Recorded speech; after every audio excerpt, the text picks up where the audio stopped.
No Jumper, coolest podcast in the world. Andy Milonakis is with us today. Yay!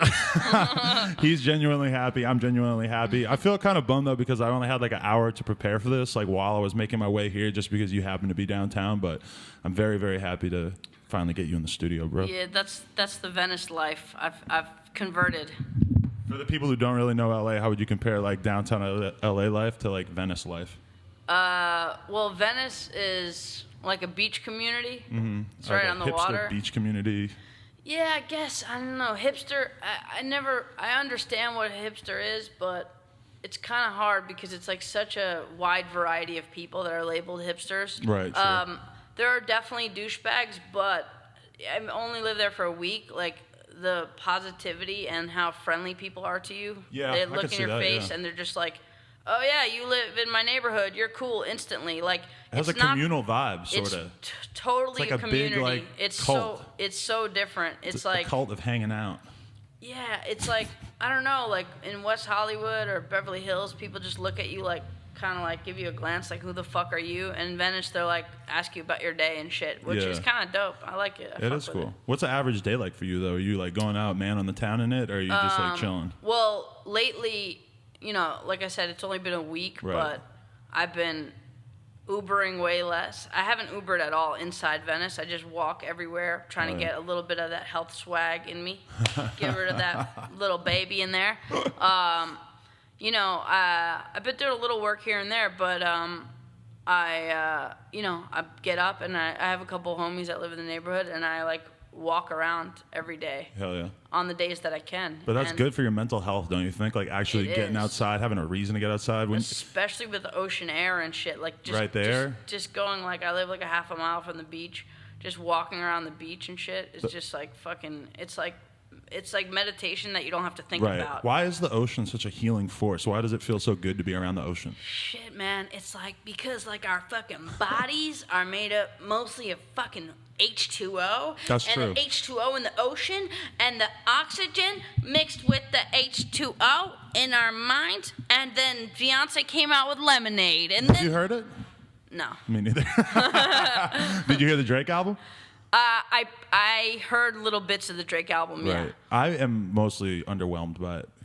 Yeah, I kind of sing-songy stuff doesn't do it as much for me. Well, okay, I'm going to say... like the swaggerific jams right, more. I like rap, and I like real deal like pop music. Like I like The Weeknd's album, but I never liked The Weeknd when he was all floating around, all spaced out and shit. And that's what I feel about this Drake album. See there, I like that because it's catchy. I like poppy shit, you know, like pop. Do it how I want it. Sorry, I had to sing that. No, that's good because people don't really know that you come from like hip hop is your background. I come from the hood, motherfucker. Well, Suck a dick. I didn't say that, but I'm just kidding. But over like people think of you as a comedian more than a rapper, and then it's like, oh, it's crazy that he's rapping, but actually rap is like your background. Yeah, and it's weird because I actually like making music probably more than I do waking up and writing something, writing some comedy bit and stuff.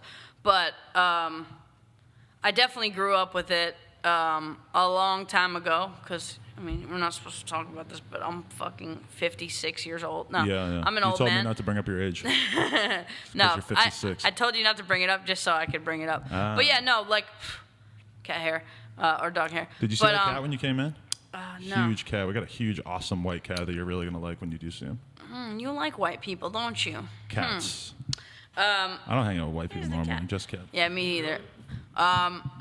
Hey, baby. Hey, there he is. Yeah, he's walking around. No, I mean, you know, like, it's weird. The area I grew up, I never try to make it sound harder or more hood than it was. I like to tell the truth. And it was in Westchester County, which, in New York, which is known as, like, a rich area of New York. But that doesn't really matter. When you go to certain places and, like, low-income housing projects and stuff like that, there's like mini hoods all over New York. Yeah, like, Long Island has like the most income inequality that you could ever imagine, with like the most rich fucking areas where Bill O'Reilly lives, and then you have ratchet ass little. Yeah. So this was like a little ratchet ass hot pocket of like a lot of crack and a lot of like rap music. I mean, I had crack dealers banging at my door at like 2 a.m. when I was like in middle school, and I would buy like tons of vinyl from them for like $5. Right. My best friend sold crack out of his apartment, and I wasn't about that life, but he was, and I hung out with him every day, and they would just cut holes in tennis balls and bounce them up to houses, and they'd have like all the women that lived in the different complexes. They were kind of like separate building units. Right. You know, they would come, and if you wanted to buy crack with food stamps, you had to pay double. So like a $20 fucking thing of crack would be like $40. It sounds like you grew stamps. up in like New Jack City. Yeah, it's weird. So this is the hood part, right? So them getting their dick sucked by these like crack hoes and taking food stamp as a form of payment for crack. That's all, you know, fine and dandy, but it wasn't like, oh my God, I gotta like hide in my home because there's gunshots. There's Right. I don't know if I ever even heard a gunshot in the whole fucking time I lived there. These are like early days of the crack epidemic too. Yeah. So it's like you're like before it became like a ruthless business, before maybe like there started to be this consolidation of drug dealers where it was more like everybody was kind of, it was much more common to be out there doing tons of drugs back then. Yeah, the illest shit that happened, like, because I lived on, I think, the 3rd level. There are like different like complex levels, and my boy lived on the 2nd level. And this crack dealer let me turn my phone off. This crack dealer who brought, who was like cooking the crack and shit would, you know, he would take us to like Flatbush, Brooklyn, buy us weed, buy us like Chinese food, buy us all the new Nintendo games. What interest do you have in you? He didn't have any interest in me, but he was using my boy's apartment as his crack den, okay. so he would just like take care of us and shit. Right. And you know, we'd get all like new Street Fighter and shit like that. So one day we're all just sitting down in his apartment, just eating Chinese food, and then the lights go off, and I'm like, cool, we're sitting in darkness. I just go back up to my crib. The next day I go down, and he has no front door. The feds like battering rammed open the fucking door. The mattresses were like, the whole apartment was ransacked. And I probably left like 5 minutes before it happened. So my boy got like 5 years probation. The crack dealer got arrested and probably put in jail for like 7 years. You think you would have been in trouble for just being there? Just being there, even though I was underage, like I would have probably gotten like 4 or 5 years probation or something. That's insane. But yeah, anyway, so like that is a little weird story about my life, but it also like how I grew up listening to rap music, Right, because 'cause that that's the environment, culture, that's what was popping there. Who were the first rappers that you got excited about? Run DMC, fucking the Fat Boys. Right. Can you still listen to that now? Do you ever go back to like Run DMC on Spotify or some shit? Some Run DMC songs are really dope still. Right. Fat Boys, not really. I don't really listen to that much, like digging crates, old school shit. But some of the basic flows make it hard to listen to. These days, like when right, it's like yeah. da da da da da da da. My name is Andy. I'm drinking brandy. Yeah. That's a hot line, I though. listen I'm to gonna take Brandy. that. I'm gonna take that. I'll gift that to you. You ever ghostwrite for anybody? You seem like you could. I've definitely written lines for people. I haven't written whole songs for people, but I've definitely like written a bunch of. Have you like been in the studio and somebody's working on a verse and like you actually felt comfortable being like, nah, you should say this? All the time. Really? Because I would love to be in the position where I had rapper friends that would actually listen to me. All my Yeah. rapper friends are fucking assholes. They ain't listening to anybody. Yeah. Especially I'm me. I'm pretty outspoken dude. Like I'm not gonna be like, yo, this is way doper, but I'll be like, oh shit, I got an idea. What about this? And they'll be like, oh, that shit's dope. I'm gonna take it. Like, I think, did the cat just jump onto this? he's on the other seat. Yeah. He's actually on this podcast now. Yo, what's up? He's sitting Kitty in the cat? other chair. I love that cat, dude. I brought him from Brooklyn back like 10 years ago. Oh damn, that's hood. That's a hood cat. He's from the Williamsburg Animal Shelter, so that is a hipster Yo, cat, you a actually. hood cat. Yo, your best friend sold crack?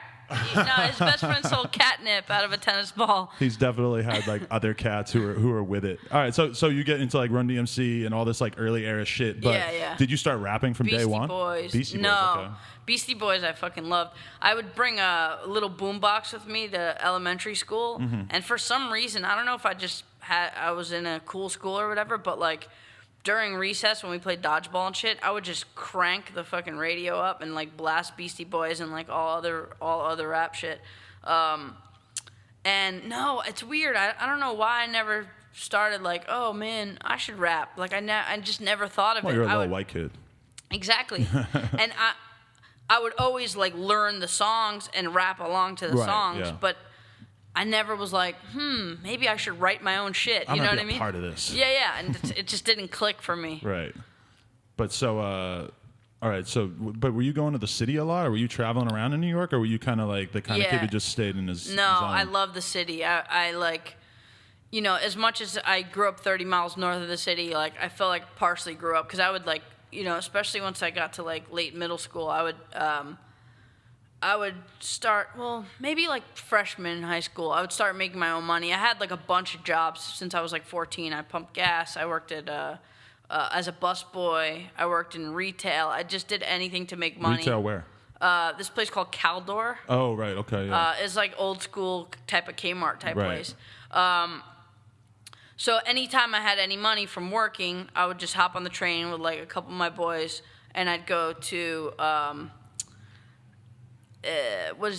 8th Street and 6th Ave. Okay. And there was Fat Beats upstairs. Right. I don't know if Fat Beats was up there when I first started going there or a little later, but I know there was a Fat Beats upstairs right by Grace Papaya. And then there was a place called House of Nubian on 8th that I fucking loved, and that sold all these like reggae mixes on CD. Right. Because before you could just go online and get everything. I was impressed by your like reggae improvisational like skills when you were on Nardwar's podcast. I was just listening to because you were just going off on like rants of just doing this crazy reggae shit that I don't understand. Reggae more than anything. More than rap? That was like before rap kind of, or at the same time? At the same time, because I think it was Kiss FM 98.7. They every Sunday it was Bobby Condors, and there was like reggae on Sundays. So I would listen to the radio, and then every Sunday when reggae came on, I just flocked to it, started listening to like Shabba Ranks and like all the like Super Cat, all the like dope reggae heads. What were your parents listening to? My mother loves Bruce Springsteen and like Barry Manilow. Hey, you know what's really funny is I was just at my friend's house in Long Island. I think he lives in Bay Ridge or Bayville, and he was like, Bayville is it? And he goes, well, I don't want to be like one of those guys, but you know, Bruce Springsteen lives like half a mile down the road. And I was like, there are not those guys in LA. Like Bruce Springsteen is not a person that you would name drop. But in Long Island, he's probably the biggest rock star or whatever. I mean, New Jersey with plenty murders occur. You know what I mean? Exactly. Yeah, Asbury Park, shout out. Yeah, shout out Asbury Park. Damn, I can't believe you know about that. There's this pool that used to be super famous there for BMX and skate. Yeah. Dope. When they shut down all the like area on the fucking boardwalk or whatever, there was mad pools that got left. So all right, but the kids don't understand like how buying music was like such a big thing at that age. Like you had to actually work to keep up your music hobby. Also, just like there was shit that just wasn't on the radio that I'd be salivating, just being like, yo, holy shit, I got like DJ Kimmel and like all these like, and I would start learning what are the better DJs that put out like reggae mixes, and I would just spend all my money on like reggae mixes, hip hop mixes, DJ Clue, fucking Green Lantern, right? So you're talking all the way through up until like the later like mixtape era and shit with like Clue and Green Lantern when they started coming out. So you were still in New York back then. Yeah, you were just a regular dude with a job for like a long ass time, right? Yeah, many jobs, but still just like a hip hop fanatic. Yeah. But were you online a lot from like the very early days? Like, what was the first time you went online like? Yeah, I mean, I started back in the day. Like, I had a fucking 14.4 modem with like AOL 3.1. See, I think I started out on 28. Yeah. So, I mean, I remember the first movie I illegally downloaded took like 15 hours to get. I'm surprised it was that little. Like, I would think it would be even longer. Yeah. I remember the first MP3 I downloaded was like Britney Spears, Hit Me One More Time, and like Weird Al Yankovic, like one might have been Amish Paradise or something. And downloading MP3s even took like an hour. Yeah, but it was so exciting because I've been paying so much money for music my whole life that like all of a sudden, even if it was a song I didn't really want, like a fucking random ass Weird Al song, I was so excited. That Napster life. Yeah, but even before that, I was in these like AOL like music sharing groups. Yeah, or FTPs. Yeah. FTPs. And then that became the thing for a while. Yeah. Yeah. But so what? You were like, did you start? How did you start experiencing the internet? Like, did you just go straight to like the music communities that were online and stuff? Or? I was big into the chat rooms at first. Just talking shit to random people was funny. Like rap chat rooms? Not really. Just maybe some of it was rap, but some of it was just like random shit. And then I actually got into like kind of like fake script kiddie hacking and stuff. Okay. And but what kind of hacking were you doing? Well, my friend really knew what he was doing. I didn't. I learned a little bit from him. Right. About like sending fucking garbage packets and like fucking we went into these AOL chat rooms where only staff accounts were, and we would like phish the accounts. So when we logged onto these like stolen accounts, we can scroll like crazy pictures and shit You in ever the have chat AOL? room. I had AOL. Yep. Me too. I had mad punters and like all that shit. And then but these punters and these programs that you could use, if you have a staff account, you can use them without having to do line breaks and getting kicked off. You could just like scroll mad shit and just ruin shit. And if people fucked with me, since I was on a staff account, I could just send one message to like Toss Advisor and they would just terminate the person's account. And back then, that was what they used for the internet. So you're just fucked. You just can't sign online anymore. Like I would just fuck people's days up. It's so crazy to think that in that era, like AOL had this gigantic business making so much money, but like the technology side of things wasn't even enough to prevent like random ass kids like us from totally running wild on it. Yeah, and the FBI actually came to my crib. Because of that? What? Because of punting somebody or what? No, it was a lot of shit that I was doing. Like my father's a crazy Greek guy who only hangs out with other Greeks who like, wear dirty pants and shit like that, just doing restaurant shit. So I come home one day and I see these two white guys in suits, and I was like, fuck, this is fucking serious shit. But you knew it was going to be about the internet shit? I mean, when I saw them, I did. Right. I knew like I was doing shit that wasn't right, you know? But I found out one of my boys got caught like before me.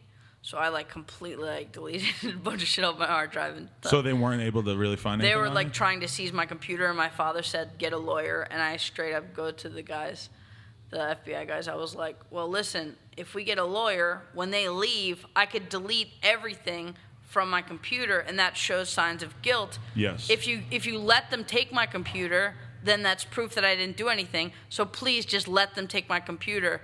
And like, I don't agree with that logic.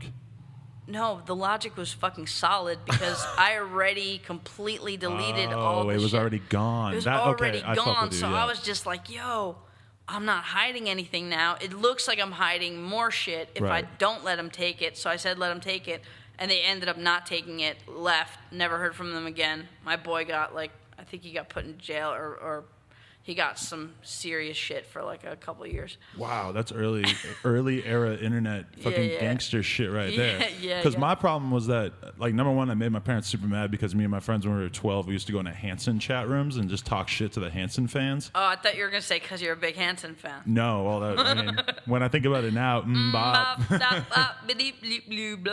you can do the whole song if you want. I mean, I'm sure you know it more than I do. Yeah, because I'm a fucking pussy. But the singer I thought was a chick for like months when I first found out about Hanson. Fuck her? Yeah, fucking totally. And it was always a big joke because like my first girlfriend when I was like 13, she had like a fucked up hand. She was like missing fingers on her hand. Weird hand jobs, like. Yeah. Like I thought for a second you might have been missing some fingers too. I was gonna feel really bad for bringing this up, but she had like a few fingers missing, but she was hot and she was dating me, and I always kind of knew like the only reason I got this chick is because she's missing fingers. But that was always our joke, was that she looked like the singer of Hanson. Nice. So whatever. That's what gets you off. First ever hand job was the other hand. So, what was your first hand job like? Tell us about that. My first hand job? Yeah. First time you felt someone else's hand in your penis. Dude, I mean, I don't want to call my mother out like that. No, really? I'm just kidding. I'm trying to think. I went to a massage parlor once, but that was probably later, actually. Oh, okay. But when I did go to the massage parlor, I just remember they put a condom on with their mouth. Really? And I remember I was drunk as shit. My friend tried to get me. Oh wait, is this? What? I don't know. All of a sudden, I just heard it out of one ear. You hear a little bit of static? No, I just hear it out of one ear now. I don't know if I was bending it or whatever. Okay. But yeah, I was really, really drunk, and the lady thought I wasn't old enough.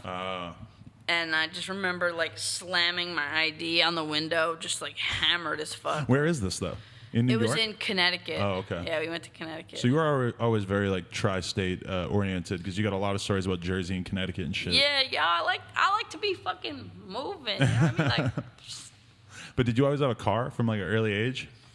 I think my first car was like a diesel, like really old Mercedes Benz. Nice. Which I still fuck with to this Fucking day. phone. Hold on. All good. Fuck you. Yeah, it was like a diesel Mercedes Benz, and it probably had like 180,000 miles on it. Mm-hmm. But I actually want to get a new old one. I love old school Mercedes. You have a car now? No. Just Uber lifestyle? Uber fucking everywhere. Uber fucking everywhere. That's Uber what I thought. Everywhere. Pre-rolls in my VIP. When did you decide that you weren't going to be a car guy anymore, though? I sold my car to one of my boys. It's kind of like a weird story, but we were moving in at the time, mm-hmm.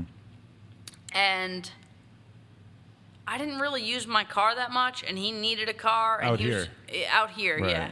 In New York, I had cars. In LA, my boy was just like, yo, you don't ever use your car, and we're moving into this new place, blah, blah, blah. And we just worked out this weird deal where I wouldn't pay rent for a whole year, and he would just take my whip. Wow, for a whole year? Yeah. You hanging out with some sketchy-ass people, like, fucking who are going to make a deal like that? Like, that's crazy. No, he's, like, one of my best friends, so it's all good. Right. But even though he's one of my best friends, that situation didn't really go as well as planned. Why? Because he kind of got back with his girl, and then I moved into my own apartment. That was like, so a year became like 6 months instead when we already had a deal, and it just kind of like started fizzling out. Well, as soon as like there's a big debt that is owed between friends, everything starts to get fucked up and weird. Yeah, it's not good. It's never good. You hear your whole life like, don't let money come between your friendships. Don't, blah, blah, blah. And then you get older and you inevitably do exactly that because it's just impossible to avoid. But yeah, it's hard. So, okay, you're an internet kid. You're committing fucking online scams and fraud, punting people, destroying admin accounts and shit. When did you like feel like you, like as you kind of aged and got like more refined with the internet and stuff, did you just start to kind of like use it as a venue for like comedy and stuff? Or how did this work out? This worked out because... All right, I had a lot of dead-end jobs. I was working at Blockbuster Video and Kinko's. And when I worked at Kinko's, I worked in the computer department. And these are all like jobs that don't exist anymore. Like there's barely. Well, Kinko's but does, they changed it to FedEx. Kinko's, yeah. Blockbuster, RIP. So because I was skipping school and like I dropped out of high school, but I was learning all this dope shit about computers. I learned how to like build them. Right. I learned like a lot about computers. So when I worked at Kinko's, instead of just making copies, I got to work in the computer section and like take kind advantage of design of those resources. flyers. Yeah, exactly. So I was good friends with this Jamaican guy, and we automatically hit it off because I love reggae so much. We started talking about reggae. He kind of I was listening to more dance hall like bad man shit, like. Right. Was this amusing to him that you knew a lot about reggae and that you? Not really. I mean, he do fucking not look like a reggae fan. I know. He loved me because of it. His mother fucking loved me. So we started hitting it off. He started teaching me about more like conscious shit, like more roots. Okay. He's the one who like put me onto Sizzla and Anthony B. I was listening to like Bounty Killer and like just really like loud, fast reggae. Right. So we started like, DJing a little bit. And he was really into computers too. He went to school for his A++ and MCSE, which are computer certificates. One's for networking, one's for hardware and building computers. And I don't know if he inspired me or we were both kind of on the same path, but I was kind of like, all right, I know a lot about computers. Kinko seems like a fucking dead-end job. How can I like up my swag level and start like working in the tech field? Right. So since I didn't have a high school diploma, I had like a GED, good enough diploma. I went to this place in White Plains. It's Skidmore College, which is like a subset of the real Skidmore College, but it's like a technical school. Right. So I went there. I did a bunch of computer classes where you can get an A+ certificate, where some of these jobs might look at your certificates.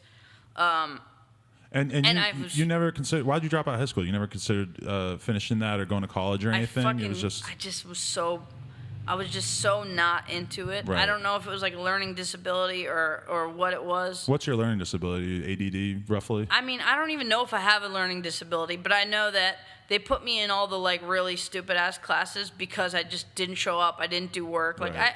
I like to think of myself as like a semi-intelligent dude. Like I'm not really super that's well-read. what I was thinking. I'm like, you don't seem like you would have a hard time completing high school classes. Yeah, I probably wouldn't if I actually applied myself. Especially and now, tried. you're an adult, so Yeah. it's kind of more. So, yeah, maybe I'll you're go a back to kid, high you're school. crazy. You don't know what the fuck you want to do with yourself when you're 17, you know? Yeah, so anyway, I just wasn't into it. I would just skip all the time. I'd go smoke weed and like, back at D'Agostino's grocery store, like sneak beer and shit, and hold tubes of marzipan up to the teachers' asses and pretend like I'm fucking them and getting Saturday to school and shit.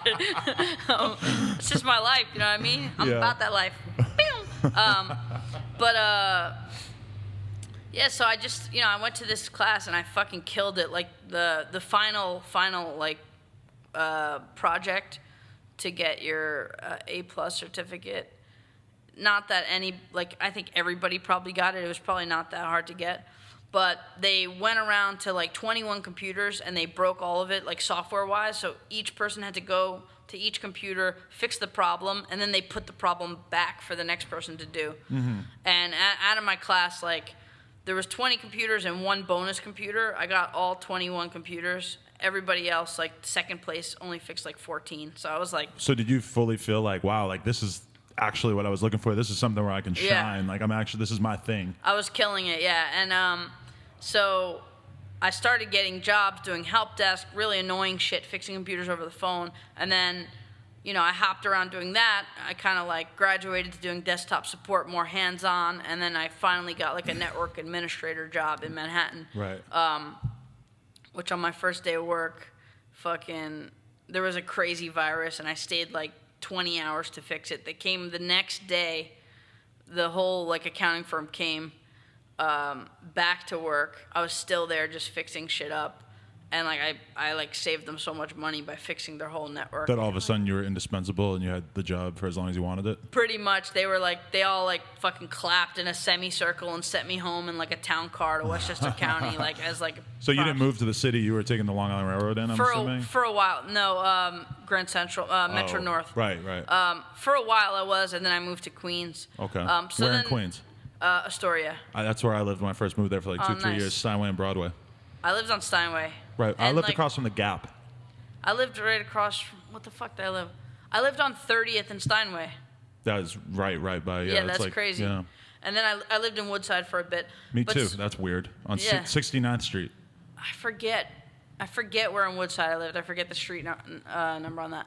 But so yeah, I mean, I just once I kind of got that network admin job, I just the web was popping. There was some shit popping up. Just learning more about the internet. Yeah, and I was just always into comedy, so I just made my own website. That's what I was going to say. Like, so throughout all this, when you're getting like kind of normal jobs and sort of advancing in that way, like, what's your level of interest in comedy? Are you going to shows? Or are you just watching stuff on TV? I've always been watching stuff. I was like a huge fucking film buff. I was watching like every single fucking movie that came out. I was watching like really old SNL shit. Right. Just like I was obsessed with it. Right. Just old really school Eddie Murphy, Delirious. But were you thinking like I'm gonna actually have a place in like the entertainment industry, or were you just like I'm really interested in this? I'm just really interested in it. Right.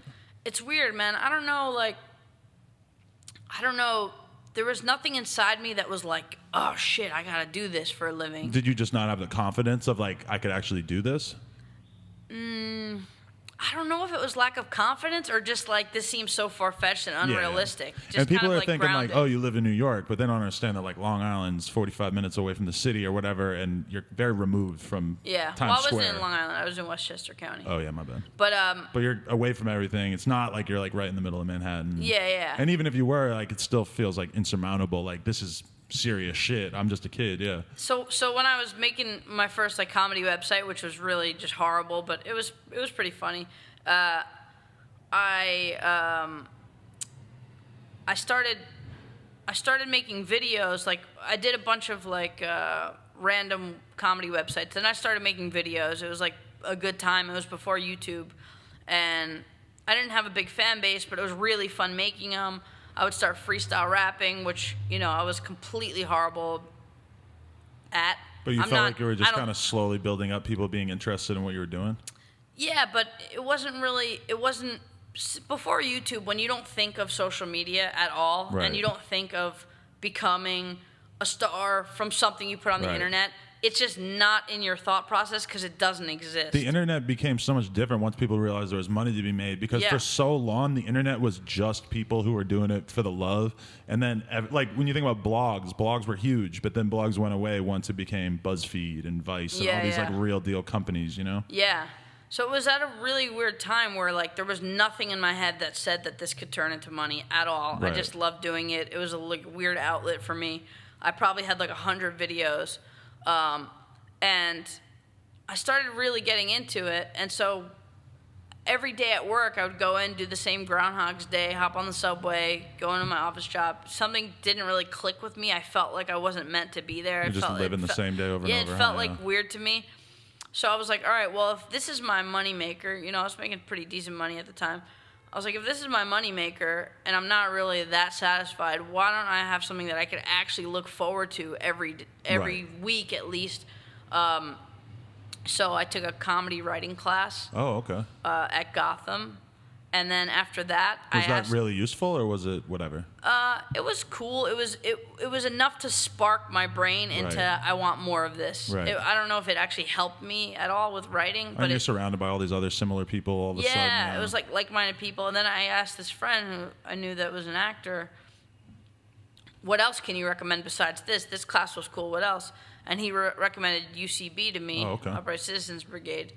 And that really, like, set my brain on fire. I was going to a class once a week, and then I was going to, like, shows a couple times a week. And then when I started taking, like, level 2, level 3, and really got into it, it was like working 40 to 50 hours a week, and then every day that I'm done, either going to see an improv show, do a separate, like, lesson with like my improv troupe that we formed, do like a main class, or like eventually I started performing there regularly. Right. So this was a really important time, because when I did this, my internet videos kind of took a back seat, because I had this all fucking brand new like love of like, oh shit, I'm going to do live shit. I'm meeting all these dope people. I'm performing. You're probably seeing a ton of talent too. Like you're up close and personal with all these. I mean, like you could name fucking 20 people in like the big comedy movies that you've seen in the last like 5 years, and probably like half of them are from UCB that I knew from starting taking classes in improv back then. So at this point, you really feel like, okay, I've actually found like my passion, my niche, aside from my day-to-day job. Yeah, and even if it wasn't a moneymaker, it was something that I could look forward to, that I really had a passion for. Oh yeah. But what is the cool thing that I think, it's like funny how life works sometimes, is when I was doing all this seemed to be the right thing for me to do, because it like actually made me happy and I had something to look forward to. My web videos took a back seat, and instead of making like 2 videos a week, I would make like maybe 1 every month or 1 every 2 months. It was kind of like dying and fading out, and the live comedy seemed like the new shit for me. Right. Which is cool, because while my web videos were kind of dying out, that's when I got discovered from one of the web videos. The Super Bowl is gay. Super Bowl is gay. And so what was the thought process behind this before you made this? I was invited to a Super Bowl party. I'm not really a big sports fan. Me neither. So I when I was in Astoria, like on the train, leaving the train, there was some like dope ass little Mexican lady with a cart of like little fake ukuleles and shit. And I was always looking to buy weird props or weird things that I could use in my internet videos. Okay. So I was like, oh, that would be a cool thing. Gave her like $20 or whatever. And I just started singing a random song about the Super Bowl, naming like inanimate objects. Cologne and like all the things that were around you. Yeah, just like, you know, my weird oddball sense of humor. Right. And Jimmy Kimmel found it and started playing my videos on his late night show when that kind of first started.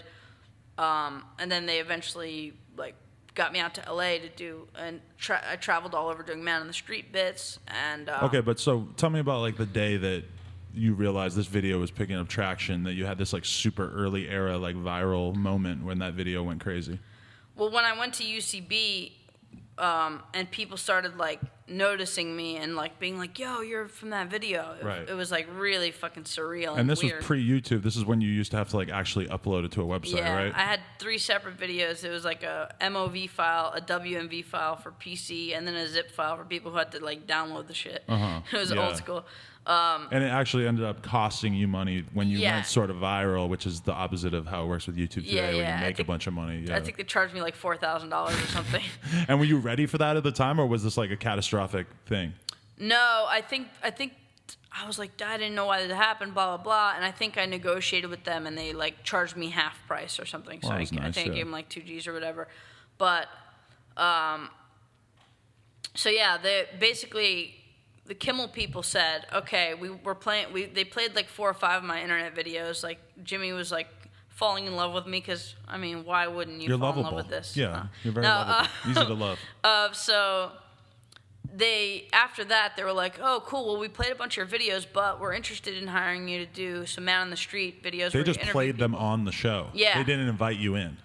At first, they didn't. Okay. At first, they just But this must have been like I know you're sick of talking about this because it's been so long since this happened, but this must have been the most insane thing that ever happened to you in your entire life. Oh, yeah. It was like... Every single person that you know knew about it, and like all of a sudden you go from being a fucking nobody to you're on fucking mainstream TV. And do you remember walking around in like a haze, like I can't fucking believe that this is happening? Yeah, it was really fucking exciting. Yeah. It was really bizarre and really exciting. And especially because I got a bunch of emails, and before Kimmel hit me up, a bunch of radio stations started hitting me up, and so I was like in my like office at my computer, at my accounting computer job, whatever, and I was like taking radio interviews. They were knocking on the door and shit. And I'm like, I'm almost done, and they were just asking me all questions about it.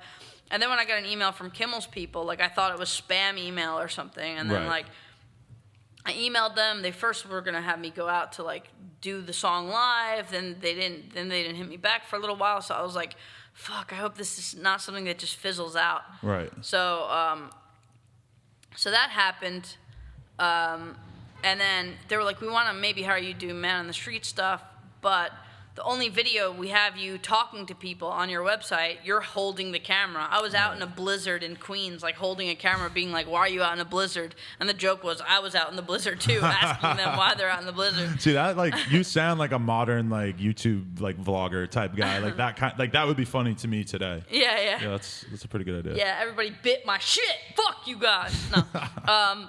So they were like, all right, we want you on camera. Can you make something for us? Me and my friend Brian Lynch, he's the guy who started the website that I had a section under at the time when shit started really getting popping. Right.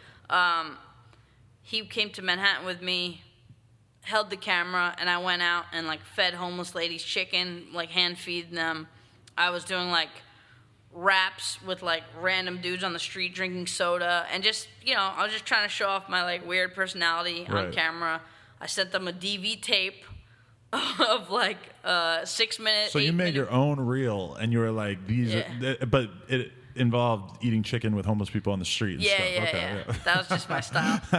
So we sent them a tape. They loved it. Then they started hiring me and flying me like all over America to do man on the street bits, and then eventually I kind of became more of a part of their show. Right. And when Jimmy had time, he brought me to MTV, showed him a bunch of my shit, and we developed the Andy Milonakis show inspired by all my old school videos. So, but was getting the TV show a huge fucking deal compared to like just being on Jimmy Kimmel? Like, you're already a part of a huge platform, but then all of a sudden you get your own thing. But did you have to go through like a lot of a big process to get the show? It was, all right, so Kimmel told me like a year before we even did a pilot, he's like, it's cool that you're on my show, but I think with your unique sense of humor, we could actually turn this into a show. Right. Like your own shit. Eventually, I can't do it now. I'm really busy. I think it was like his first year of Jimmy Kimmel Live. That's what I was going to say. Jimmy Kimmel seems like more recent as a talk show host. Yeah. So he was like, I don't have the time right now. And then when Daniel Kellison left ABC, he's one of the main dudes at Jack Hole, which is Jimmy's production company. Okay. He was like, all right, well, Daniel left. Now this is the perfect time to have him kind of be the front runner to like pitch your idea. Right. And so But how does it feel knowing that Jimmy Kimmel actually believes in you to that extent at that time? I mean, it was nuts because I feel like even though I didn't know about Hollywood, right. I know about people and I know about real fucking vibes. And he's like one of the most down to earth, like dope people that are that big. Right. And for anyone to find me that could have just put my video on once and then was like, later, fatty. You know what I mean? Like, yeah. This guy like saw something in me to help like really develop it into something real. So that was fucking amazing. I mean, I was living at the Standard for like 3 months at a time. I had all this new time and money. I was just like everything. Anybody who came to like hang out with me, I would just like put the whole dinner and night of drinks just on my room number. I would just like, I had this weird fucking new life that just kind of just clicked on all of a sudden, you know? You went from 0 to 100 real quick. Yeah. Basically. Yep. That's dope. But so yeah, you get the TV show, and like, what's the process again? The TV show like? So the process is, we talked to Liz Gately and Tony DeSanto, who were really big at MTV at the time. Right. Who Jimmy said they were constantly asking him for ideas because, you know, he's the shit. They're like, yo, if you have any ideas to pitch us. So finally, after not pitching shit to them pretty much ever, he's like, hey, I got something. So they took it seriously. They showed him a bunch of my clips from Jimmy Kimmel Live, a bunch of my internet clips. Then, like, a couple days later, I kind of saw Tony out again. I don't know if we went to dinner or something, and he's like, I can't officially say it yet, but we're gonna do a pilot for this. We're definitely gonna do a pilot for this, but shh, you know? So I wrote a bunch of bits that we could shoot for the pilot. I just wrote a ton of ideas. My main idea was like, the first real idea was I wanted to treat everybody in my neighborhood, which is like Lower East Side, like my neighbors, like Mr. Rogers' neighborhood, where it's like the milkman, hey, milkman, you know, blah, blah, blah. So I wanted to I just thought it was really awkward, juxtaposition, I know that word, of very like, good vocab test word. just like, and that dynamic of like going up to complete strangers, but treating them like they're my best friends. Like, hey, Mr. McGinnis, thanks for the apple pie last night. It was delicious, you know? And them being like, who is that? You know, like, So I had, you know, that idea. And I also were thinking about celebrity guests. So I since I was so into hip hop, instead of thinking of actors, I was like, why don't we just get a rapper every show and have like a rapper kind of jump into my world, you know? Who were the early rappers that you worked with on there? Little John was the first one in the pilot. Yin Yang Twins. Was Mike Jones in it or no? Paul Wall was in it. These are all very like Fat early Joe. 2000s. Really, Fat Joe, nice. Fat Joe was on. Lean back. Who else? Damn, I don't know. I did like 3 seasons. There was a lot. Right. And then we had a couple actors sprinkled in, like Seth Green and shit like that. Like, so did your like personal celebrity really explode when you got the show? Like, was that the moment that everything started to change? It was night and day.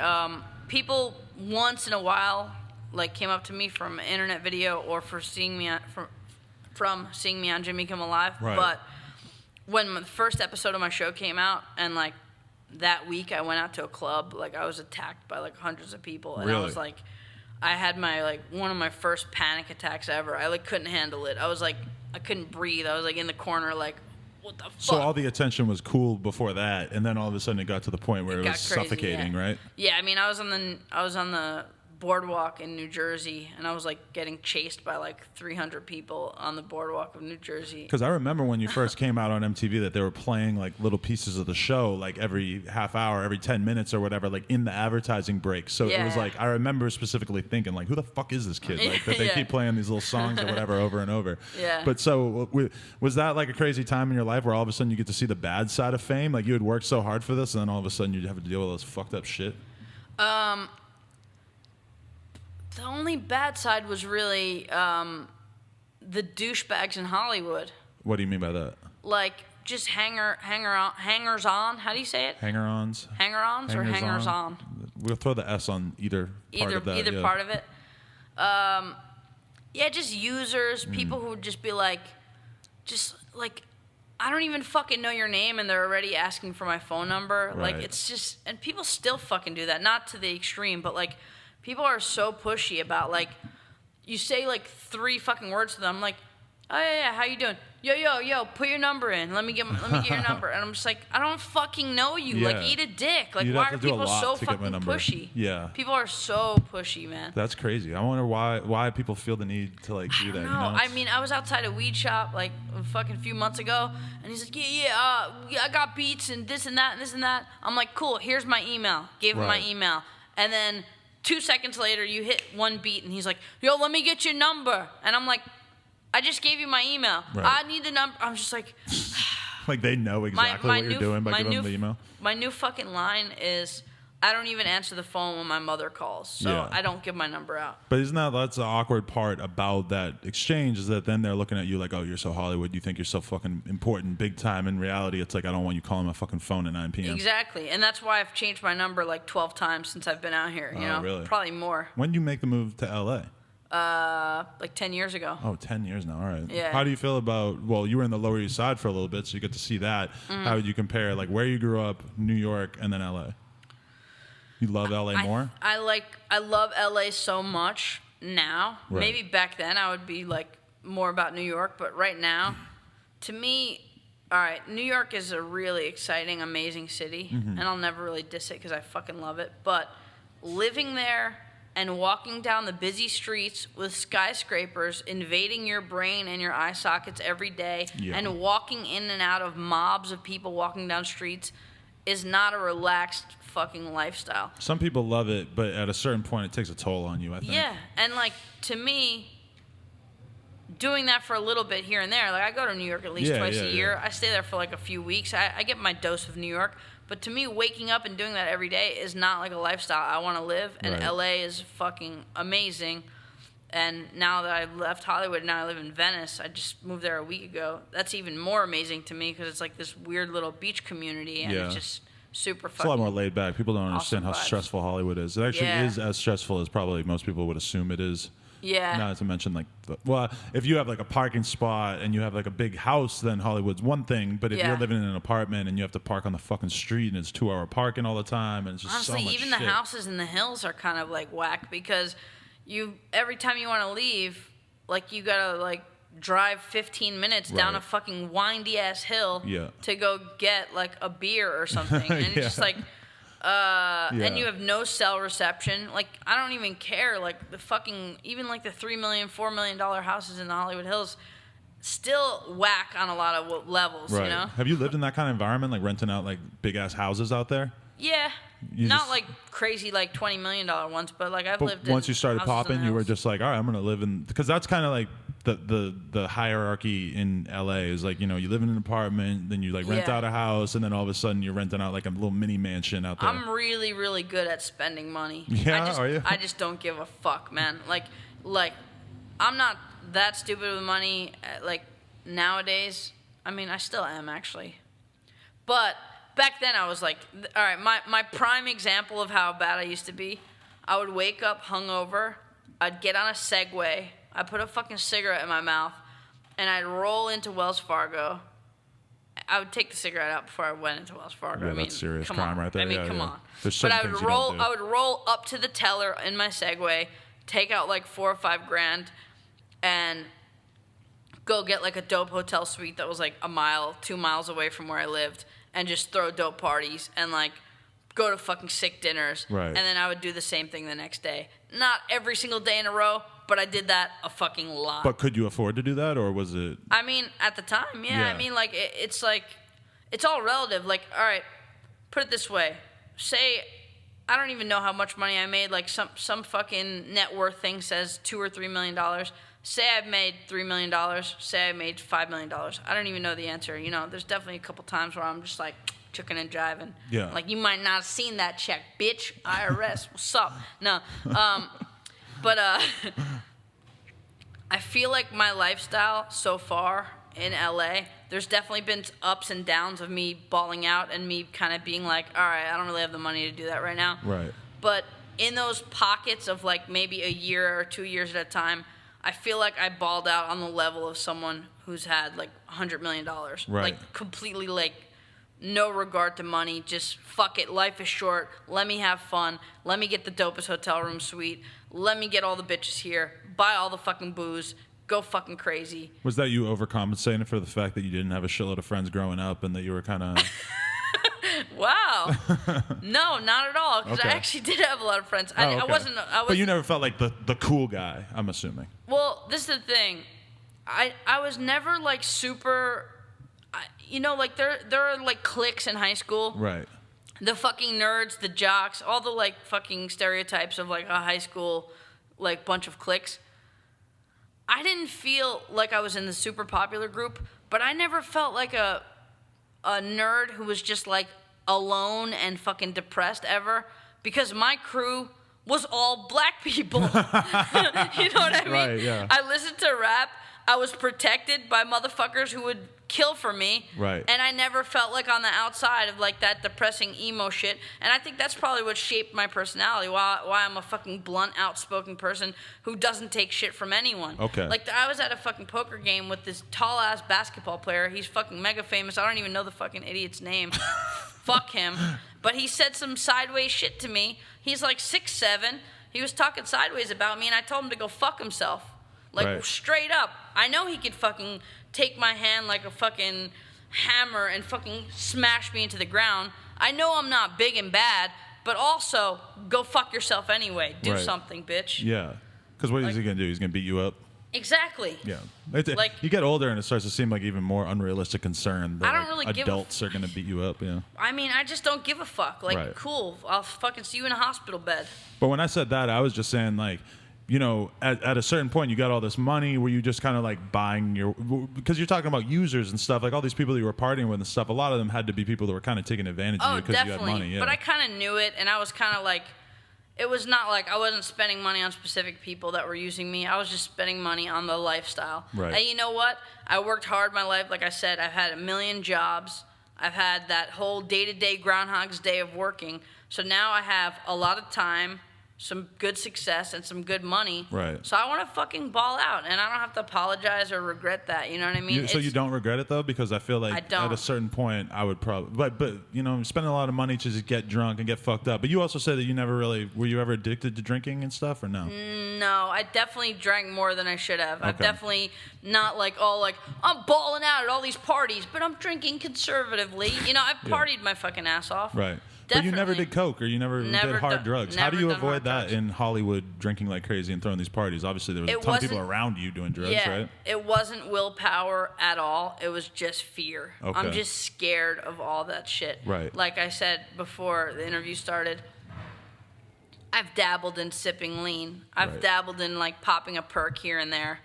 But all that street drugs, like my mentality is like, if you're giving me this coke that you got from someone, that got from someone, that got from someone else, that got from someone else, like how many layers of fucking people did you go through to put this in front of me, and what the fuck is actually in it? Most Like- cokeheads don't really go through that line of thinking. And I do have some logic. I like to ball out and be frivolous with money, but I do have logic, you know, and Right. it just wasn't appealing to me based off of like fear. Right. If you told me tomorrow that there was some MDMA now in pharmacies, and it was pure MDMA, and it was to treat certain people, but it was like 100% pure MDMA from a pharmacy, I would probably try it tomorrow. Right. But you just don't trust the I just don't the street trust. shit, I just yeah. don't trust it, man. What about the hose? Were you all of a sudden getting a ton of pussy once you started making all this money? Definitely. Yeah? What was that like? It was all right. It was weird at first. The first time I really noticed it, that was like, I was at a club. My show wasn't even out yet, and I was sitting next to this girl. I don't know if she came up to me or whatever, but I was sitting next to this really smoking ass chick. My show wasn't even out yet. She was being really flirty, and she was like, she wanted to go talk to one of her friends or something, and she's like, I'll be right back. I'm gonna go talk to one of my friends. And she like started kissing me on the lips, and I was like, I just started talking to this girl like 2 seconds ago. You're like, something has changed she's here. bad as fuck. Like, what the fuck? This is not how I've previously interacted with women. Exactly. So I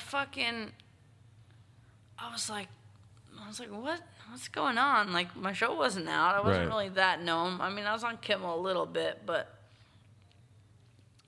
And then she came back, drinking out of my bottle and shit. And then finally, like, before the lights go on and the club comes out, she's like, so I saw you on this commercial and you're doing comedy and I do comedy too and I could be a good co-host and blah, blah, blah, blah, blah, blah, blah. And I'm like, oh, here come the Hollywood dick suckers. Right, yeah. And it's really gross. And, like, sometimes when I'm just drunk and I'm at a club, I don't care about the level of, like, fucking intimacy. Fake, fake bitches. If they're fucking bad as fuck and they're on my dick because they see me on TV, cool. I'm a fat fuck that looks like 15. Yeah. If I need a little, like, it gives me a little help. It gives me a little edge. I would say that, like, there's nothing to be sad about in the sense that, like, every guy on earth who's single or whatever goes out to bars and clubs and tries to fuck random girls. And if you all of a sudden have random girls wanting to fuck you because you're famous, it's like, well, fucking these douchebags are out there fucking spending their whole check on bottles and fucking Versace shirts to do the same thing. Especially at a club, the girls are going to be into you for one reason or another. Like, yeah, there's definitely girls that go out and see a guy that they find attractive and just want to fuck based off that. That obviously happens. Shout out to them, you real ones. But there's a whole, especially at Hollywood clubs, like there's a lot, like it's basically for guys, it's like a contest of who has the most money and who can ball the hardest in that environment, which is a very strange environment for me because I don't ball out. Well, you are a handsome devil, I will say. I never paid for pussy and I'm not planning on it. Yeah. So, but yeah.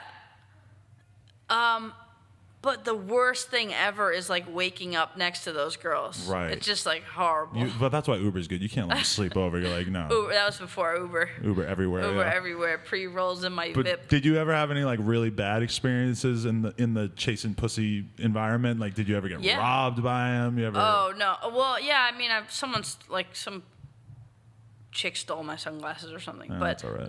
Nothing crazy. But I've definitely, to me, the worst experience is just getting crazy fucking text from, like, a bitch who's just, like, insanely mental, like, texting me, like, fucking 500 times in a row, like, why do you hate me? Like, this one girl I put in a fucking cab, she was being a bitch, and she was just being super sideways, and, like, she was hot as fuck, but you know what? I sent that bitch packing. I put her in a fucking cab, and I told her to kick rocks, and she was just like, never felt so ugly in my whole life. And I was like, dude, okay. But that's the thing is, in that environment, if you're going to hook up with a chick who just wants to fuck you randomly in a club because you're famous, it's like that basically is the type of chick who is capable of a lot of other fucked up shit too, like harassing you and texting you like that, you know? Yeah. It's not that shocking. Did you in all this, have you had like a lot of relationships over the years, or you kind of not go towards that? In LA, not really. Like, usually, like, little 3-month, like, I love the honeymoon period. The 3-month thing. The flirty chase is, to me, amazing. Anything past 3 months starts to get a little serious. Yeah. You got to meet their mom or something. Yeah. But the ultimate test of, like, the whole, like, people know you shit is just go to another country. Go to, like, go to, like, Japan. And, like, you know, like, when I was in, like, Paris, I completely struck out. Really? But I didn't really try that hard, but the girls were just like, I just wasn't feeling their vibe. Right. But, like, you know, I had a little cutie situation in Japan. Oh, like, really? I struck out in Japan. Really? Well, you can't talk to them. It's really hard. Yeah, that's definitely a problem. Yeah. But it's cool to, like, go to another country. Not that I'm mega famous or anything, but, like, pretty famous. To go to a place where they definitely fucking don't know you and have to really, like, spit game, you know? Right. That's a nice refresher course to be like, oh wow, I actually have to work for this. Back to normal. Yeah. But I've also had, like, the opposite experience where I feel like when I go to, like, China or something, it's like I'm the biggest fucking, well, I guess that's me, but I'm the biggest freak because they've never seen tattoos and they never see tall people. Yeah. So all of a sudden it's just like, it's not like, oh, these girls want to fuck me. It's like, oh, these people are just staring at me like I'm a fucking weirdo. Yeah. Which is cool, I guess. But no, but I mean, when I have like a really hot bitch that wants to fuck me, I'm definitely like, I definitely give myself a little pat on the back. I mean, look at me, you know what I mean? Yeah. Well, like, I'm not fucking blind, you know. I'm a confident person, and I think I'm a dope human being. I happen to think I'm a dope human being. So there's charisma. There's other stuff that girls are interested in you for. Yeah. But, you know, it's not always the easiest. But so, are you self-conscious? Because you were saying something about how you wouldn't go swimming with your shirt off in front of people or something on this other podcast I just listened to. Oh, I did? Yeah. That made me kind of sad. I was like, he should have that confidence by this point. It's weird. For some reason, it's not even...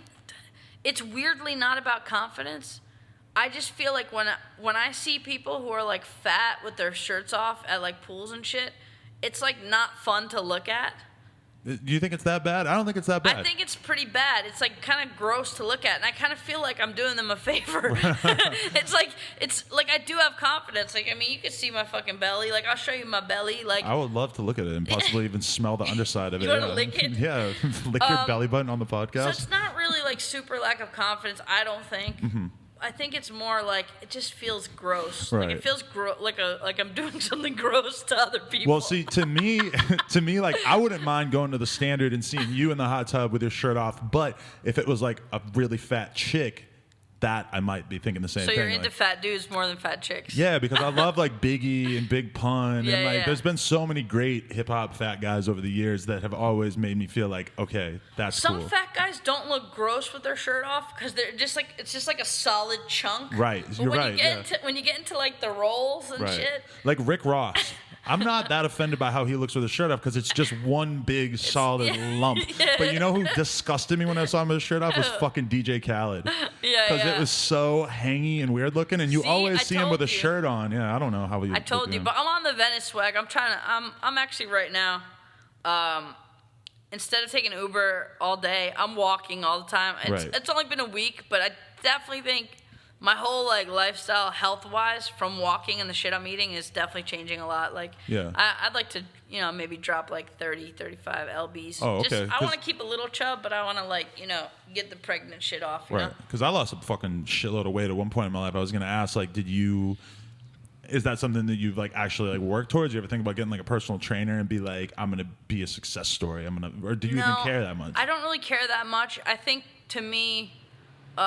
Which is still heavy for my size. Like I'm legit at like 175, 180. That's what you're at right now. No. Oh. I'll feel like legit if I'm at that area. Okay. Like I'm probably a little over.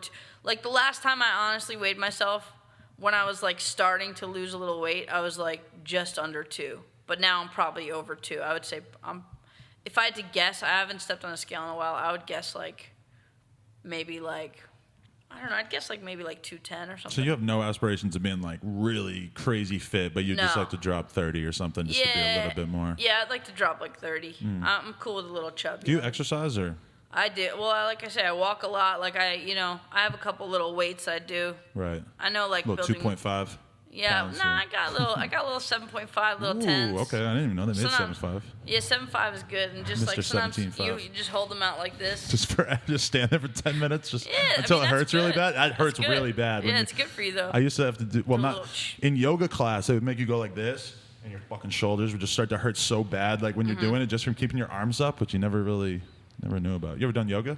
No, I broke my leg in 2 places at this ghetto ass fucking club. I thought you were gonna say at a yoga class. No, and so now I'm like weird about like trying to fucking do that type of shit. Oh, okay. But yeah, I mean, I got fucking. It was crazy. I got robbed. I was recording music at the studio next door, and there's this weird like underground like ghetto ass fucking club that I jumped on these crazy bunk bed ladders to go perform, and I was smoking a little weed, drinking a little Hennessy and shit, and. The guys, like, I'm pretty generous when it comes to tipping. I was probably tipping the bar a lot. I went up on these crazy bunk bed ladders. I fell. I broke my leg in 2 places. The guys that fucking helped me out to the fucking car robbed me while my leg was broken. How fucking shady Did you realize is that? was happening? Yeah, they were digging in my pockets. I was like, what the fuck? I was like, what the fuck, man? And they're like, ugh. And they just took it out. I had fucking like $1,300 in cash on me. I fucking was screaming at the fucking owner. They went back downstairs. They got my wallet back with my ID and my credit cards, but the cash was gone. That's fucked. And then I fucking sued the place. Did you really? Like, eat a dick, and you won? bitch. And I won. Is that the only time you ever sued anybody? Well, the other one I can't really talk about. It's an app actually. Okay. Yeah, but I can't talk about that one. Interesting. I'll have to ask you about that off camera. Yeah, I signed something, so I'm not supposed to talk about that one. All right, so we're an hour in. We got to connect the dots from like you getting the TV show, which was like how everybody like really knew you, at least like the people who watch this podcast, and then between then and you doing songs with Chief Keef. It's like a 10-year, like 15-year like gap, but how like what happens with the TV show? You stop doing the TV show. Like, where did your career go from there?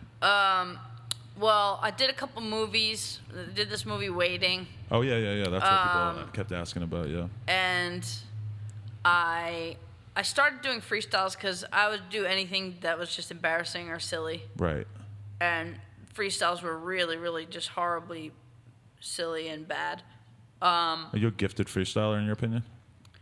I think I'm medium now. At this time, I think I'm like pretty medium. Like sometimes I kind of like fall off, but if I'm a little high, I sometimes I could go for like 5 or 10 minutes where I'm not really stumbling or fucking up, and I'm saying some dope shit. Right.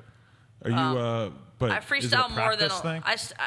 I don't practice that much anymore, but I still feel like I freestyle more than a lot of rappers do. Because it's not very popular with rappers these days anyway. Yeah. They usually like crumble Hakuna into the pressure. Hakuna Matata. Hakuna Matata. Is this a Migos reference point that you just did? No, I'm thinking of the Hobson diss. Oh. The Hobson dissing trap rappers type. Oh, yeah, I remember that That shit was actually. dope. And everybody was tweeting and saying like, yo, this is actually the best song you ever made. Yo, shout out to Hobson, but I freestyle battled with him and I beat him. Did you really? Yeah. Do you like him? I do like him. A lot of people hate him on the internet. I don't know. Well, this is the thing about Hobson. Like, I think he's really smart. I think his flow is good, and I think his lyrics are good. Mm-hmm. Like, if there's anything, I don't want to say anything bad about him because I'm kind of like semi-homies with him. I fuck with him. I don't think you need the level of like maybe preachiness. Like he really hates a lot of fucking mainstream rap. Right. And so he preaches a little bit about like how shitty everything is.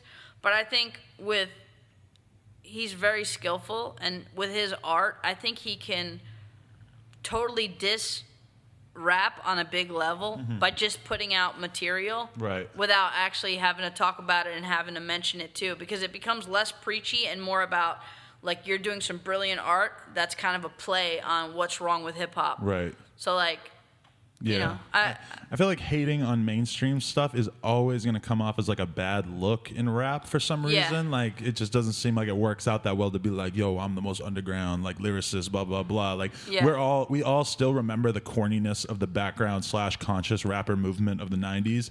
That nobody wants to like err on the side of being that dude, and that's a big part of why I think people look at Hobson and think he's kind of corny or whatever. Yeah. But I will say, like, I mean, he does have some deep lyrics that are not like backpackery, the inner mind eye of Zion. He's not really talking about that. Could you freestyle like Cannabis if you wanted to? I don't know. I would like to hear that. Cannabis brought me up in a fucking battle once, though, when he battled Disaster, and he brought out his notepad. He's like, trying to look like Andy Milonakis in a teleprompter. And I'm like, what the fuck does that mean? Was that exciting to be mentioned in like a random rap song like that? No, not really. You've probably been mentioned in a bunch of songs as just like a random cultural reference, though, right? Like sometimes any it of comes them other up. ones stand out? Fuck. I don't know. There's been a few. I mean, obviously I did songs with Chief Keef, but one of his whole hooks has my name in it. Yeah. He's like, call me back at Milonakis. Yeah. Was that trippy? Did he tell you he was going to do that? Because that's a huge song. Yeah. That's like one of his more popular ones over the years. What's the song called? Shit, I don't even remember. Talk big shit because I'm about it. We can get Chris Goes, we can get it poppin'. Call me back at Milonakis. Hey. I never even thought about that part in the lyric, and then he was directly. He didn't even tell me about that shit. I just heard it, and I was like, oh, that's dope. All right, well, I mean, we got to get that out of the way. Like, how the fuck do you end up doing songs with Chief Keef? Because there's a lot of kids watching this who probably, like, realistically these days only know you from that because they're young, you know? Yeah. Or Vine. Or Vine. But yeah, man, I don't even remember. I know we were talking on Twitter a little bit. But how'd you meet him? Oh, Twitter? You're just kind of going back and forth? We were talking on Twitter. Was he like a fan? I don't even know. I mean, he was a fan, yeah. He's a big kid. So yeah. He seems like he would be a fan of you back in the day, yeah. So we were talking a little on Twitter, and I was jazzed because I was really into like his shit when it came out, and he did a song with Riff Raff and shit, and I didn't think it was realistic to work with him, but hit me up on Twitter. We went back and forth, and he's like, "Yo, you're not following anyone on." I guess he was on Vine a lot, and I had a big following for a while. Now, not so much. You slowed down on Vine? Yeah, I just don't really do Vine anymore. It's a dying medium. But he's like, you're not following anyone on Vine. It'd be cool if you're just following me. I was like, all right, I'll do it. Fuck it. I fuck with this guy. That's so deep into Chief Keef's mind right there. Yeah, so so he hit me on Twitter, and then we didn't talk for like a few months, and then like I don't know what came up again. I think he tweeted something, and I maybe hit him back, and he's like, "Yo, what's up?" Like blah blah blah, and I was like, "Yo, man, you broke my." I was just like fucking around. I was like, "You broke my heart, man. You never hit me back," and he's like, "Oh man, yo, get my number." Blah blah blah. We linked up just based off of Twitter. I had a couple ounces of Activist left, and I was like, I was saving it for a rainy day, and I'm like, oh, I'm about to go meet Chief.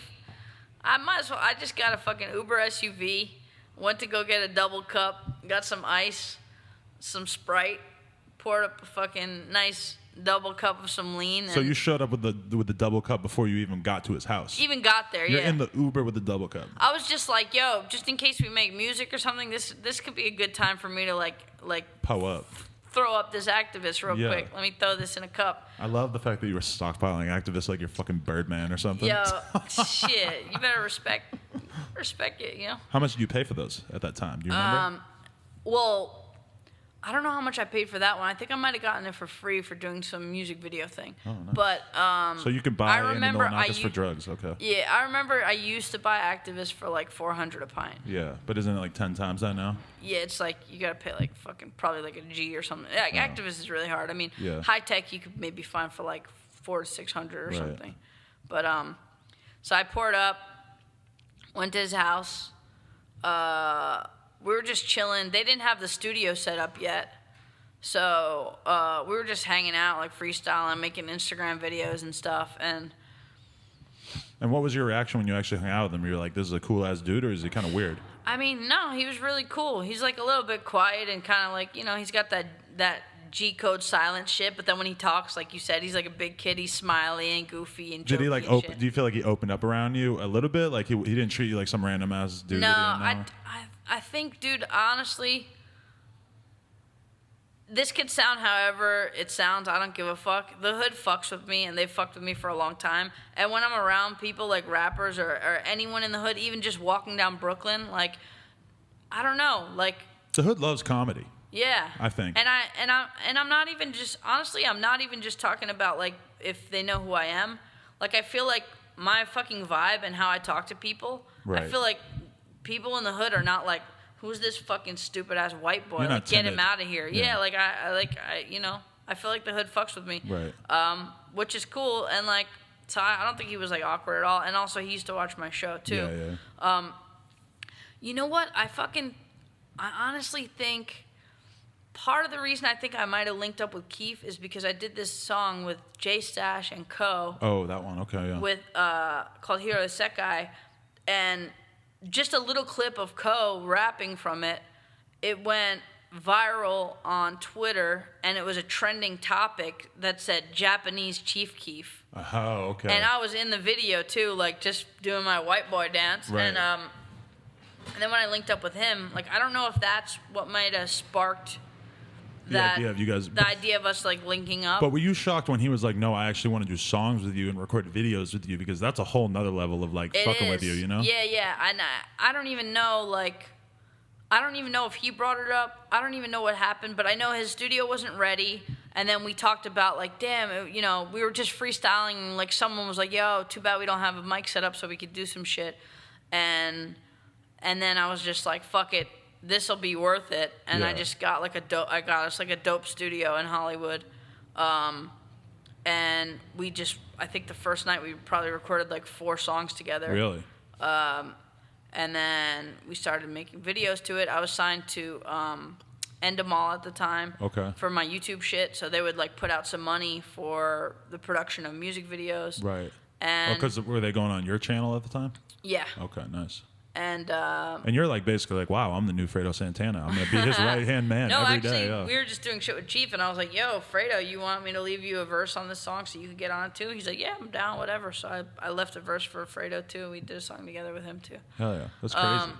And yeah, I mean, you know, and he was just like, yo, man, I used to watch you when I was younger, blah blah blah. Like, so I think there was a level, like, even though obviously he's known and respected somewhat in the rap game, and I mean, rappers fuck with me, but they're kind of like, a lot of them I think are probably hesitant, like, this guy kind of does comedy. Like is that a weird look? But then that's what's cool is that Chief Keef is so confident and he has his own fucking vision that he doesn't seem like gives a fuck about what anybody thinks about anything. Yeah. That he put you on, and that probably made a lot of other rappers look at you like, oh, all right, cool. Exactly. So like when other rappers are like, well, is this weird? Oh, well, Keef has like fucking 5 songs with him. Like, I'll do one too. Right. Which, I'm thankful for because it's cool. Like, I'm not like rapping is not my fucking meal ticket, but I like to record a lot of shit. I like to put stuff out. I like to do live shows and make money. Right. It's like part of like the avenues of the type of shit that I do, Yeah.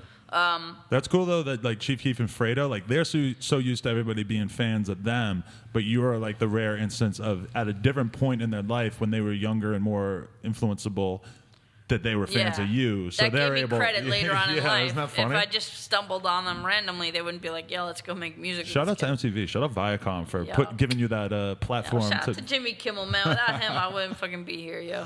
That's crazy.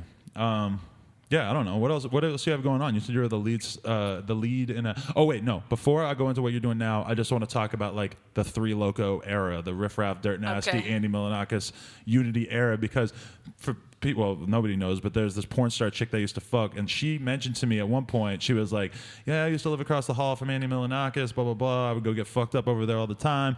And I thought, like, this is right when I started doing podcasts. I'm like, oh, that would be such a cool podcast. I hope I could, like, get him one day. And now here we are. Yeah. Aww. It was beautiful. But that was beautiful. What was that era like in your life? Don't call me a fatso ever again. It wasn't me. It was one of our fans. Just kidding. It wasn't me. The fans said it. Really? I think so, yeah. I think that was you. No, I've been fat my whole life. I wouldn't fucking... I got a good gut. Like, you don't notice because I'm tall, but I got a nice gut. I didn't say it. I'm not calling you out. It's I would be too scared to say that. I would feel like you wouldn't do the podcast if I said that. All right, but so bring me to this era. Like, how the fuck you start hanging out with Riff Raff, and what did you think of him when you met him? I hung out with Riff Raff because of Dirt Nasty. Dirt Nasty, I think, got put on because of Alchemist. Alchemist started watching his shit. He put out his number on one of his videos, like Mike Jones swag. Right. Like, yo, call me up, fucking 911, no. 919-565-5544. Yo, chicken, bitch. Yeah, he put his number out there. Dirt put me on, was like calling this guy. He was like, yo, we should make a video. I was into it because I was like, this guy looks crazy as fuck. Let's link up with him. Right. We met up with him. We did a video. We went to Cannabis Club. We bought him a little weed. We fucking hooked him up with some shit. We went to go eat. And we started freestyling together. And then, it took a few months, but he started putting out a bunch of music.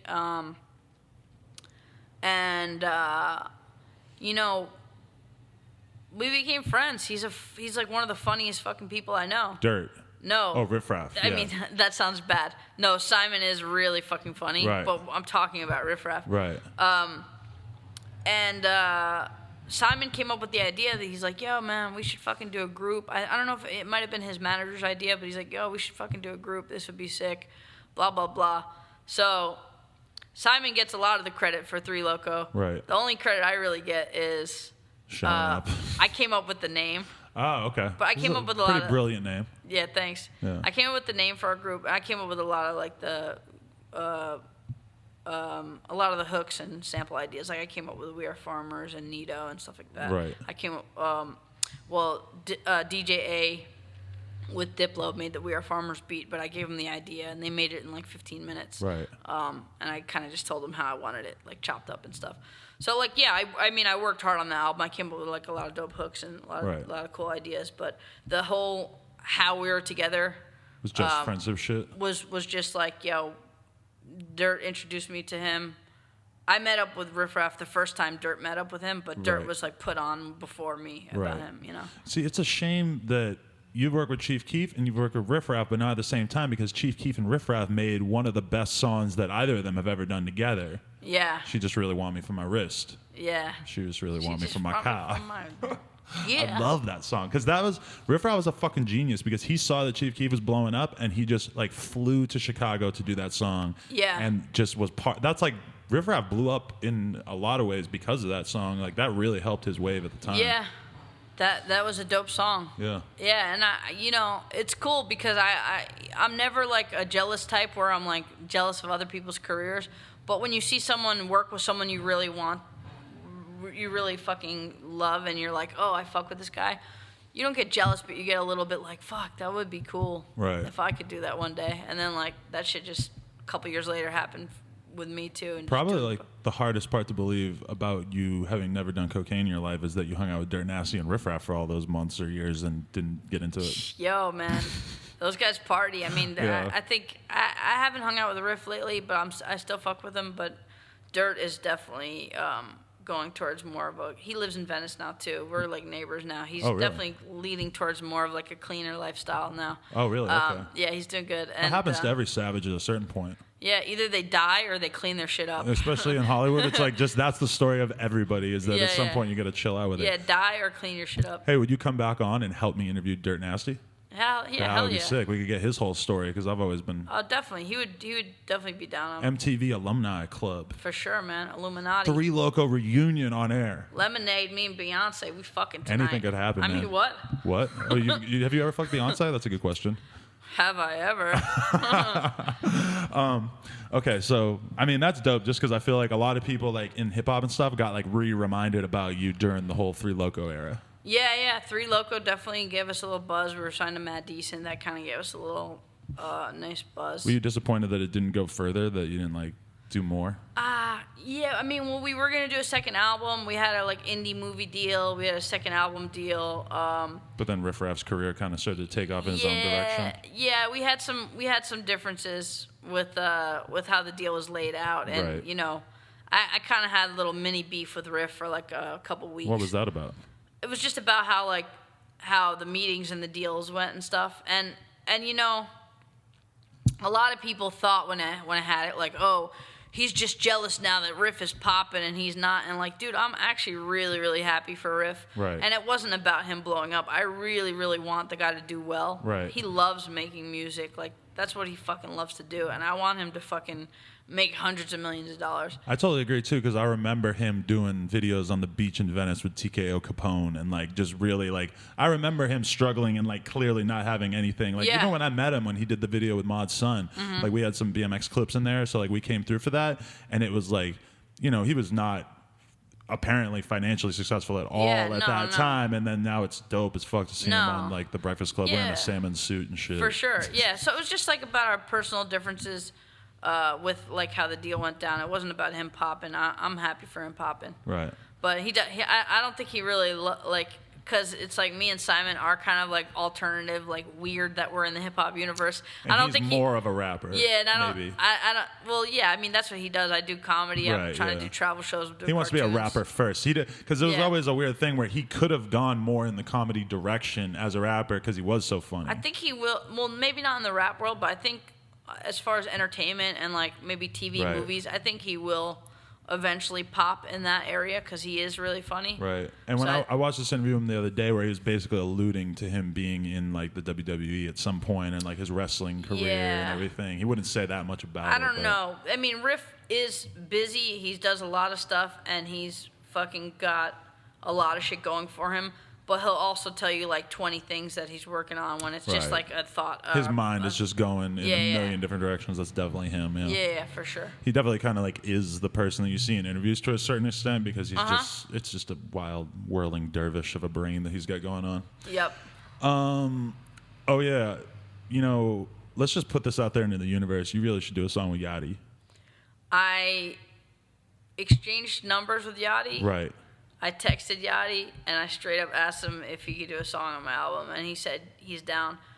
Listen, I never met him. He sat right here. I know how rappers are. I've talked to a lot of rappers who said they're down to do a collab with me. And then doesn't. And then like, well, some of them I haven't even tried to cash in on yet. Right. You know what I mean? Because it's not going to happen unless you actually push them to do it because they are so busy, pretty much.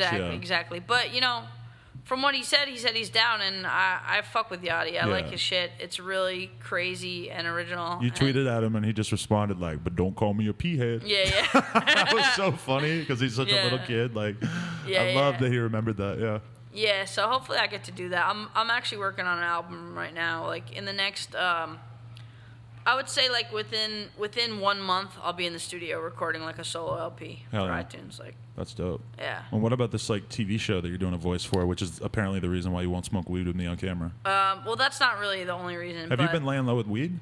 Well, first of all, I've taken a year off of alcohol, and I haven't had a cigarette or a sip of alcohol in about 9 months. How's that going? You feel great? It's good. I feel amazing. It's like life-changing. But also, everybody's like, well, you did this long. Now just don't drink again. But fuck that. I love drinking. I'm just going to try to keep it a little bit more mild. You prove to yourself that you're not like a full-blown addict with it? Yeah, definitely. And I'm just doing a year. So, like, in early August, I'll be able to drink again. Nice. And the weed wasn't part of the bet. But I just kind of, since I've been on this, like, health tip and also, like, cleaning out my lungs. Because when I drink alcohol, I fucking smoke cigs too, and I just haven't had a cig in like fucking 9 months too. Right. So like, I might start smoking a little weed, but I'm gonna probably vape it, just because my modern of you, yeah. My lungs are just, it takes like a long time for your lungs to clean out all that fucking disgusting cigarette smoke. So I don't want to, even though weed is so much healthier, it's still a lot of fucking smoke in your lungs. Right, especially smoking blunts and shit, which is what I'm on. Yeah. So I just want to clean that out, and then I love marijuana, and I want it to be a part of my life for a long time. That's like what I'm gonna retire on. Like, there's absolutely no doubt in my mind that even if I like were to kind of slow down with weed now, that by the time I'm like 50, that definitely would be like, I'm just gonna slow down and just smoke infinity weed. I feel like I would be off like lean or like actual drugs if I retired. Yeah, I really like lean, but I'm really careful. Like some of these rappers, they're like, cool, let me sip lean again for the 60th fucking day in a row. Like I'm not about that life. Because I've had people on here telling me like, yeah, I've like drank like a $400 bottle of lean in a day. Like I got that bad at one point. I'm like, that's terrifying. I don't do that. I pour an ounce up in a 20, and then I pour another one, and then if there's enough time in between, maybe I'll do like a third one. Right. Like, but this is like, I'm talking like 6 hours like of being in a studio. Okay. Like 1 ounce at a time. Just try to keep it slow, but it's so tasty. Sometimes I gotta like be like gobble, pause, But that's what's funny when you listen to rap songs is that they're constantly like making fun of people who don't drink enough lean. Really? What do they say? Well, it's always like, there's the Chief Keef one. He's like, I think he says, you just poured an ounce, I just poured a faux, blah, blah, blah. Like constantly like shitting on people who don't smoke enough, which is, that's what rap's all about. Like, talking shit on people who don't smoke enough weed, but in reality, we all know they're like, well, maybe if we chilled out with smoking weed a little bit, we'd all be a little bit better off. Yeah. Whatever. I love weed too, though. I'm not leaving it alone for a long time. Yeah, I like drinking lean in the studio. There's something.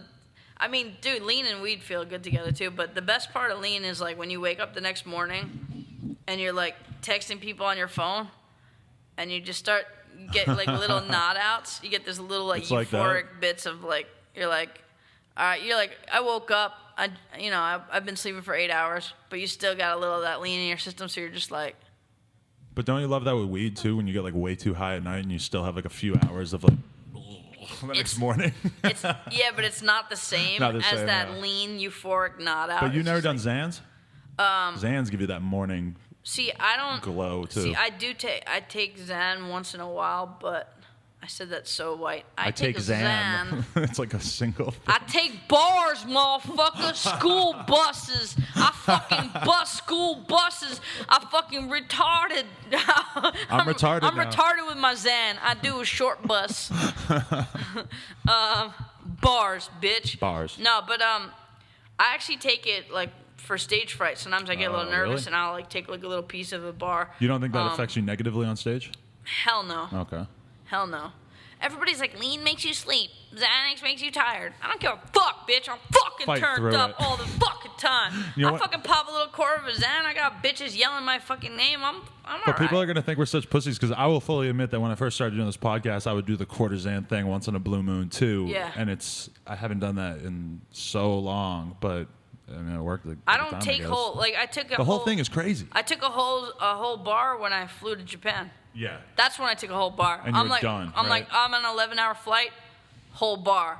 If I need a little to take the edge off, quarter bar. Right. Maybe half bar if I'm really just like, if I have like a crazy hangover. Kids, don't do this. Andy has a real deal anxiety disorder. You don't need to do this. Yeah, I don't really have an anxiety disorder. I think I did at one time where for like a couple months I was kind of getting like anxiety and panic attacks. And then like just having fucking Xanax in my pocket is enough when I get a little anxious to be like, oh, I don't need that. I have it there, but I don't really need it. Like, don't listen to them, kids. Don't keep it around. I literally I probably take a quarter of a bar like once every like fucking 2 or 3 months. Like, okay, that's minimal. Yeah. There's all these kids out there though who I've had people on the podcast who sat there and be like, yeah, I was at a point where I was taking 5, 6 of them in a day or whatever. I'm like, do you want to die, man? Yeah, they don't have any logic. People are like, I don't give a fuck. That's insane. It's like cool to not give a fuck, but when it comes to your life, it's cool to give a fuck. Right.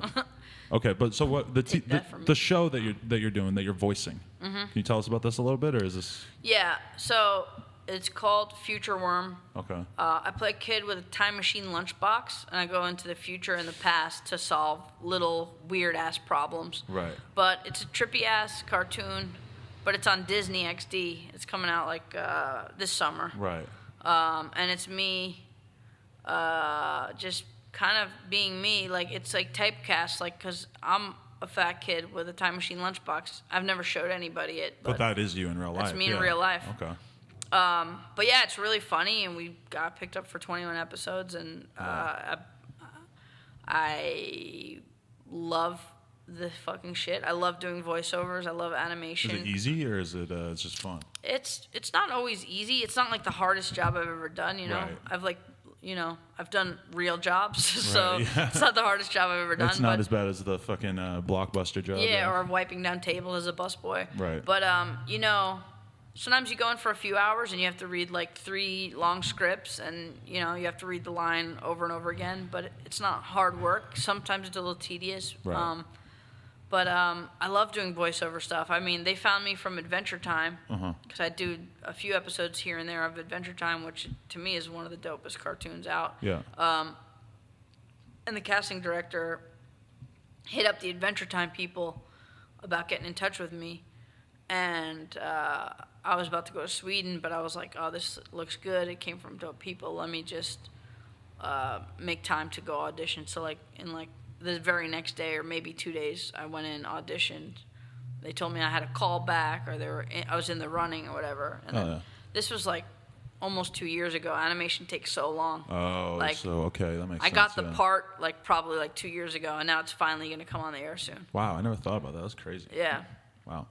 So, would you say you're at a pretty good place in your life mentally at this point? Are you enjoying life day to day? You seem like you're in a pretty good spot. Yeah, I think I am. I'm working on a travel idea too, like a comedy travel show idea. Right.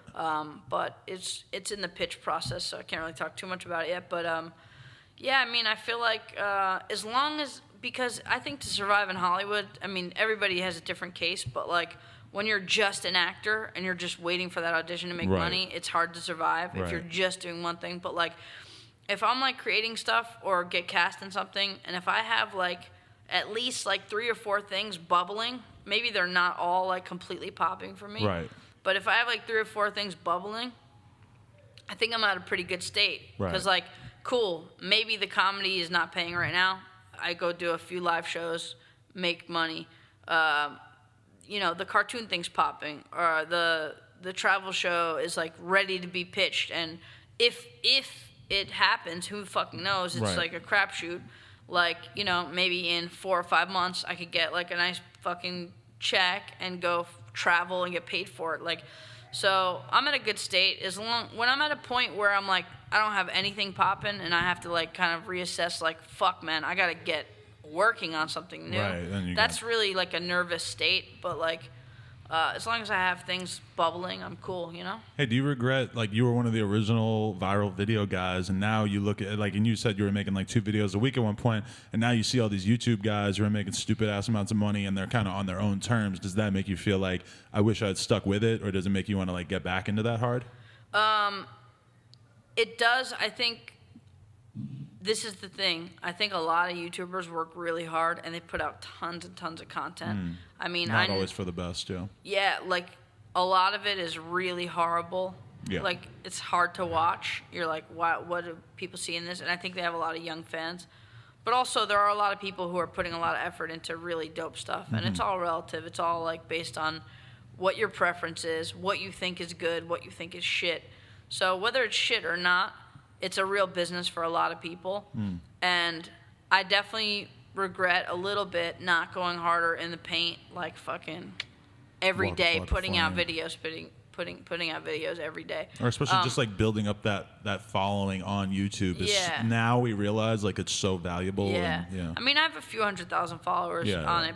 It's not like some people have like 7 million though. You know what I mean? Like, so I'm not trying to say I'm popping. Like, if I put out a video tomorrow, I could put out a high polished video tomorrow and it could maybe get like 50,000 views.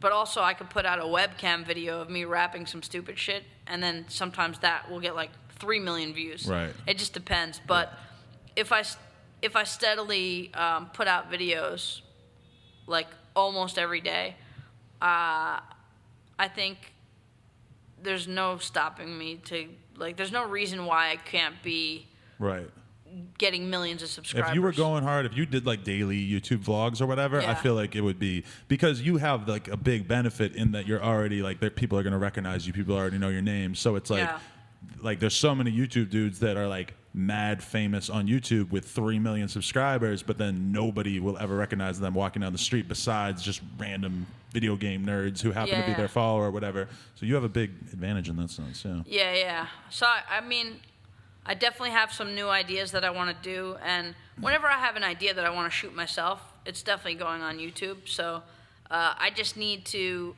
what I really need to do in order to, I think, be successful on digital, on YouTube, is I need a format that I'm fall in love with, that I could record tons and tons of shit at a time, and I could have just shit in the bank, just stacked up. So I could just be like, cool, we're going to release 2 of these videos every week, and I have like fucking 40 of them edited. I think that's like, for my like peace of mind, I think that's what I need to do. You hate having it hanging over your head all the time, that like you got to do something. Yeah. Once you find a format though, like you said, like a format that you love, like with these podcasts, like it was like I found this like little thing that I'm completely comfortable with replicating 1,000 times over. And once you find that, you're just in the zone, and you just got to beat it to death over their people's heads, because they love the consistency. Yeah, for sure. All right, so what do we need to know about what you got going on right now besides your address and your social security number? Damn, shorty. Shorty? I haven't heard anyone say shorty. I say shouty. You say shawty? Shouty? Yeah, well, I'll type it to a girl and spell it Shawty. Dang, shawty. Like Birdman would do. Or Wayne would do. Respect. Put some respect on my name. Fucking respect. How'd you feel when you saw Birdman do that? That was amazing, right? I loved it. I loved it. I wish you would come in here and do that. That'd be great for us. Damn. What do we need to know? At Andy Milonakis on everything.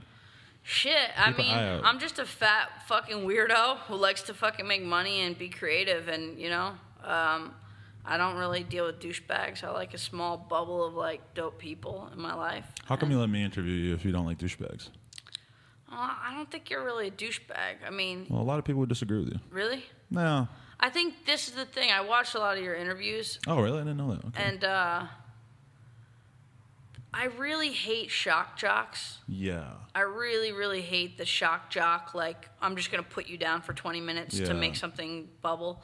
And I think you ask some hard-hitting, real-life questions without just straight up being a dick to your guests. So I give you props for that. I appreciate that. Somebody mentioned, like, Iggy Azalea the other day, and I was kind of just thinking, the white girl rapper. I'm just kidding. Oh, you got me, all right, yeah. But, like, somebody mentioned her, and they were, like, talking about, like, oh, what it would be like to interview her. And then I was thinking, like, if I got a chance to interview her, even though I don't give a fuck about her music at all, like, I would be nice to her. Like, I couldn't really imagine myself having somebody on the show and then just wanting to, like, jump all over him like Charlamagne does. You know? I was just going to say, you're not Charlamagne. Yeah. But you know what? It's funny because Charlamagne is such a dick to these people. Right. But I can't help but want to watch it. Yeah. But do I want to get interviewed by him? Not really, because he's just going to be a dick to me. You know what I mean? You think it would Post Malone you? I think it'd be nice to you. Like you said, you do good in the hood.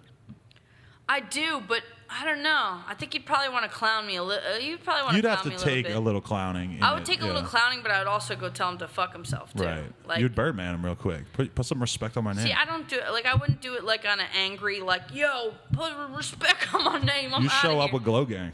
I mean, Keef got my back, right, Keef? Right. He's out there watching. You told me that you were going to come here and fight me with Glow Gang at one point. I did. I thought that was cool that you were willing to throw them in the mix there. Yeah. Yeah. Maybe it would be I was just like, this guy called me fat, so it would just be like Tato. Gang, it wouldn't be Chief Keef, but it would be Tato in the cut. Yo, I gotta do another song with Keef, man. This, I don't know, man. I have no idea what I'm gonna do with this album. Right. Like, I really like, my shit is not a parody of trap music, but it's kind of like low-key making fun of like a lot of the fucking stereotypes of like shitty fucking hip-hop. It needs to be made fun of at least a little bit. Without being like, hey, I'm joking, guys. No, this is a parody, you know? But for the album, like, is it whatever? Like, you just hit up Keef, like, yo, I need this verse, and it's all good. You guys are friends like that. You think? He said he's down. Yeah. You know, like we said before, rappers. getting rappers to do something that they say they're gonna do is not always the easiest thing. Oh yeah. But I'm gonna reach out to a bunch of people that I think are dope. That would be dope on the album. And if they do it, cool. If they don't do it, then you know it's all good. Beyonce, what up? Beyonce, you know you like this fat fucking white boy. Fuck with me, girl. Fuck with me. Hey, this has been No Jumper, the coolest podcast of the world. I think this was one of my favorite interviews I ever did. Getting to know the wild man himself, Andy Milonakis. Anything else you want to say? That's it. Suck a dick, y'all. Suck a dick, y'all. Thank you, Andy. Peace. That was sick. Let's see if you got a phone call on here. I don't think so. Nope, you did it.